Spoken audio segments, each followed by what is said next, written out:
Dans l'actualité également, les excuses de Gérald Darmanin sur la finale de la Ligue des Champions samedi dernier au Stade de France. Des excuses mesurées, auditionnées devant les sénateurs. Le ministre de l'Intérieur a reconnu des erreurs dans l'organisation.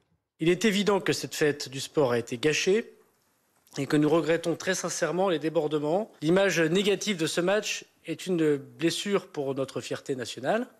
Il est évident que les choses auraient pu être mieux organisées. Avons-nous évité le pire? Oui.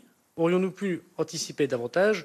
Sans doute. Je veux donc ici dire la confiance que l'ensemble des personnes que j'ai l'honneur de commander depuis 2 ans au ministère de l'Intérieur est complète pour ma part. Gérald Darmanin qui, dans le même temps, maintient qu'il y avait devant le Stade de France 30 à 40 000 supporters qui n'avaient rien à y faire. Demain soir, les Bleus accueillent le Danemark pour un match de Ligue des Nations au Stade de France. La bonne nouvelle, c'est que le trafic ne sera finalement pas perturbé. La grève annoncée sur la ligne du RER B n'aura que peu d'impact. Ce sera le premier événement depuis les incidents de samedi dernier. Le dispositif de sécurité est évidemment scruté de très près, mais certains supporters restent sur leur garde. Kevin Gaster.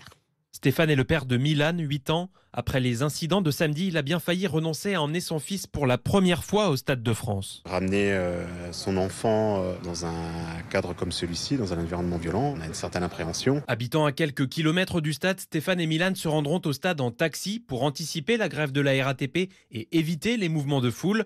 C'est la crainte d'Adrien. Ce nordiste fera le déplacement demain avec son grand-père. Je m'inquiète parce que mon grand-père est âgé, il a 81 ans, donc je me dis que s'il se fait pousser, s'il a un moindre problème par rapport à un débordement, quelles seront les conséquences pour lui? Fabien Bonnel est membre des Irrésistibles Français, principale association de supporters des Bleus.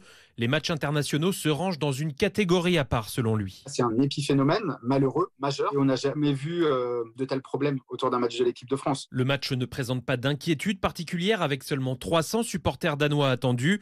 Mais selon les informations de RMC Sport, le dispositif de sécurité sera bien renforcé ce vendredi.